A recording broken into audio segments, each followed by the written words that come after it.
Story 1. The Substitute. It was a rainy Tuesday during my junior year of high school, right around third period. We were stuck in AP Chemistry, and because our regular teacher was out sick, we had this really bizarre substitute. He was an older guy, totally silent, wearing a heavy winter trench coat despite it being pretty warm inside. He hadn't said a single word to us. He just sat at the teacher's desk staring blankly at the chalkboard. Suddenly, the PA system crackled to life. The principal's voice came on, but she didn't sound like her normal poised self. She sounded completely terrified. She said, "Teachers, please initiate a hard lockdown immediately. This is not a drill. Secure your rooms." My heart instantly dropped. We all looked at the sub, expecting him to spring into action, lock the door, and turn off the lights. But he didn't move. He just sat there, staring at the wall. My classmate, Marcus, finally stood up and said, "Sir, we need to lock the door." The sub slowly turned his head toward Marcus, gave this incredibly eerie, empty smile, and whispered, "No, I don't think we do." Panic flashed through the room. Before any of us could react, Marcus rushed to the door himself to lock it. But right as he reached out, the heavy wooden door was violently kicked open from the hallway. A man dressed in entirely black tactical gear, holding a massive crowbar, stood there. Marcus screamed and scrambled backward as the man stepped into the room. We all fled to the back corner of the lab, hiding behind the heavy black science tables, crying and shaking. I peeked through the gap in the tables, expecting the substitute to be the first victim. Instead, what I saw... He had slipped into the school before the lockdown even started, just to let his partner in. They both started walking slowly toward the back of the classroom where we were trapped, dragging the metal crowbars across the linoleum floor. The screeching sound was deafening. Just as they raised the crowbars to swing at the first row of students, the hallway erupted with shouting. Heavy footsteps sprinted into the room. It was the school resource officer and 3 police officers with their weapons drawn. They tackled both men to the ground right in front of us. We later found out that those 2 men were escaped convicts from a nearby facility who had targeted our school completely at random. To this day, I can't sit in a classroom without looking at the teacher and wondering who they really are. Story 2. The Red Balloon. This happened back when I was in the 8th grade. Our school was an older, sprawling building with a massive indoor courtyard in the center that had a glass ceiling.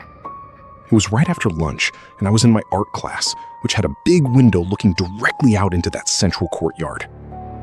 We were in the middle of sketching when the alarm started blaring. It wasn't the fire alarm.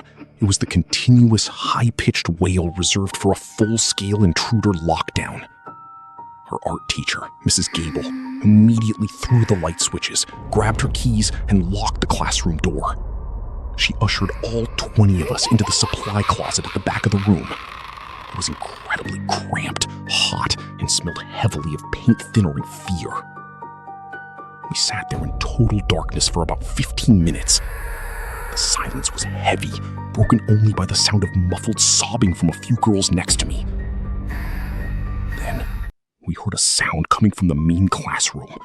Squeak, squeak, squeak. It sounded like rubber rubbing against the glass window. I was close to the closet door, which had a small slatted vent near the bottom. I pressed my eye against the vent to look out into the darkened art room. The room was empty, but outside the big window, out in the dimly lit courtyard, something was moving. My eyes adjusted, and I felt my stomach completely twist.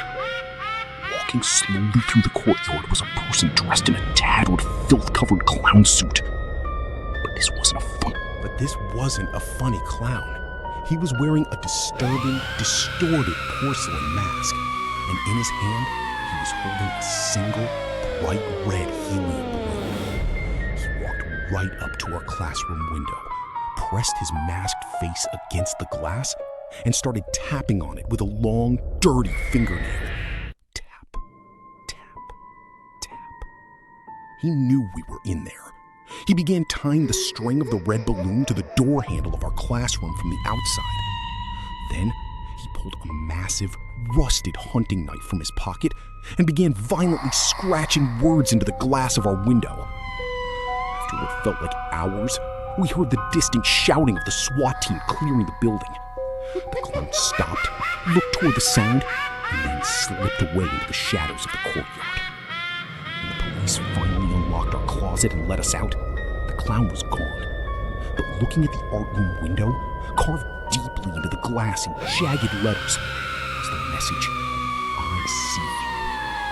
The police found a forced entry window in the basement. But the creepy part, they never found the clown.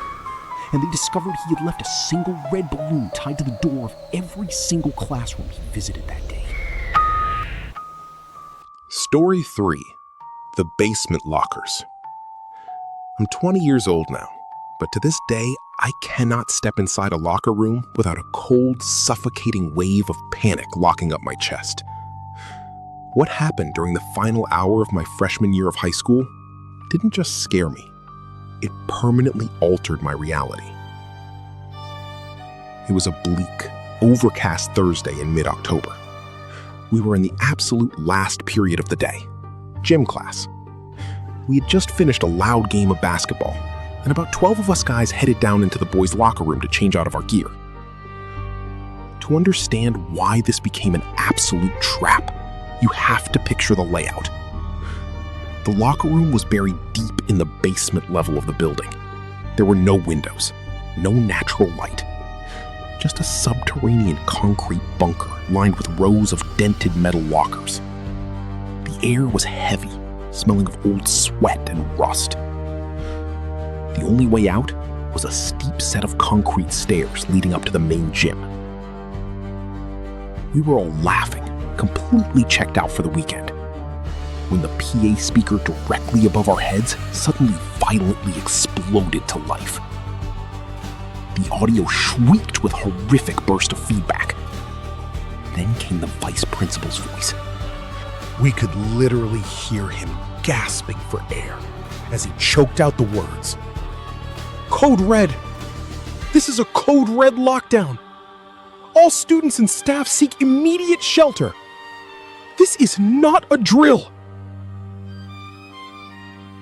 The room went dead silent. Nobody moved.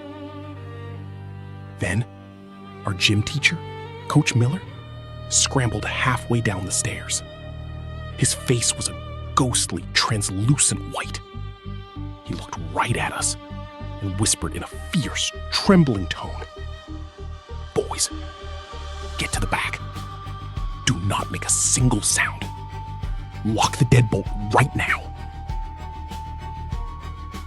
Before we could answer, he sprinted back up, slamming the upper door behind him. One of the older guys lunged forward, grabbed the handle of our locker room door, and threw the massive manual deadbolt. It clicked into place with a heavy metallic thunk that sounded entirely too final. Someone slapped the light switches. The room instantly plunged into pitch-black darkness, save for one terrifying detail. The faint, sickly green glow of the emergency exit sign. It cast long, distorted shadows across the metal. Huddling together on the freezing concrete floor, trying to melt into the darkness. 10 minutes passed. In a pitch-black basement, 10 minutes feels like an eternity. Every single breath felt loud enough to give us away. Then, the true horror began. From all the way upstairs, through the concrete ceiling, we heard the heavy double doors of the main gymnasium creak open. And then came the footsteps walking across the hardwood gym floor. Thud. Drag. Thud. Drag.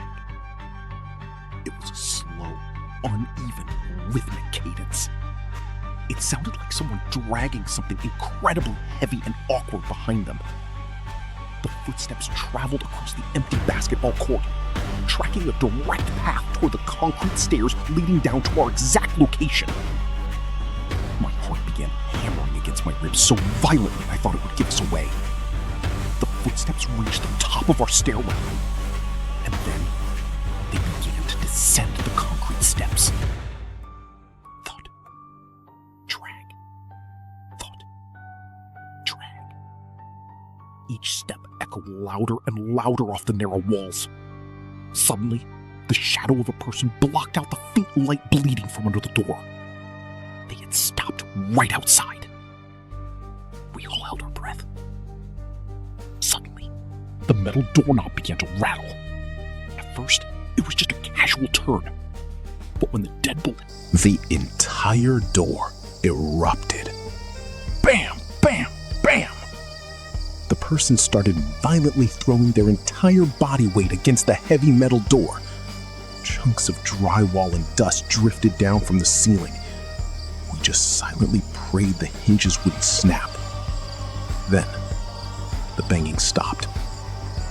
For a split second, we thought they were walking away, but that hope was brutally crushed when we heard a horrific metallic scratching sound coming from the very bottom of the door. Our door had a wide 3-inch ventilation gap at the bottom. I looked down through the darkness, and my blood completely turned to ice. Sliding through the gap under the door, catching the dim green light of the exit sign, was a long, jagged, heavily stained kitchen knife. The person on the other side couldn't see us, so they just started blindly, violently swinging the knife left and right under the gap. The metal blade scraped loudly against the concrete floor. Screech, screech, screech, trying to slash at the ankles of anyone close to the door. And as they swung the knife, we could hear it. A horrific, heavy, wet breathing sound coming from the other side, like an animal panting after a long chase. One of the freshmen near the front row completely lost his mind with fear and stifled a sharp, terrified sob. The moment that tiny sound cut through the room, the knife stopped swinging. It froze dead in the center of the gap. The wet panting outside stopped instantly. The intruder now knew for an absolute fact that there were kids trapped inside. A second later, a raspy, horribly distorted voice whispered through the ventilation gap. "I know you in there, boys. Open up this door right now, or I'll burn it down around you." We didn't even have time to process the threat before we smelled it. The acrid, choking, thick, toxic black smoke began to roll into the locker room, pooling heavily along the ceiling and cutting off our oxygen. We were completely trapped in an underground tomb. If we opened the door, a lunatic with a bloody knife was waiting to slaughter us. If we stayed, we were going to suffocate to death in the dark. Panic completely took over. Guys started coughing quietly, scrambling backward into the lockers. But just as the smoke was getting thick enough to blind us, a massive explosive commotion erupted in the stairwell upstairs. Heavy tactical boots sprinted down the concrete steps, followed by loud, booming commands that shook the walls. "Police! Drop the weapon! Drop it now!" There was a brief, incredibly violent scuffle right outside our door, the distinct high-pitched crackle of a taser being deployed, and a heavy thud as a body collapsed onto the concrete floor. A moment later, Coach Miller's voice called out through the smoke, telling us it was safe. He used his master key to unlock the back emergency exit, and the police quickly guided us out into the fresh air. As they marched us out, I caught a fleeting glimpse of the basement hallway. It looked like a literal slaughterhouse. There were thick, smeared trails of dark blood along the walls and floor. We found out later that the man was a severely unhinged local resident who had suffered a massive psychotic break. He had randomly stabbed a pedestrian on the side. The pedestrian had managed to hide in a main floor classroom, but the lunatic had wandered down into the dark basement, looking for easy prey. If Marcus hadn't reacted as fast as he did to throw that deadbolt, or if the police had arrived even 60 seconds later, the smoke or the blade would have ensured that none of us ever made it out of that basement alive.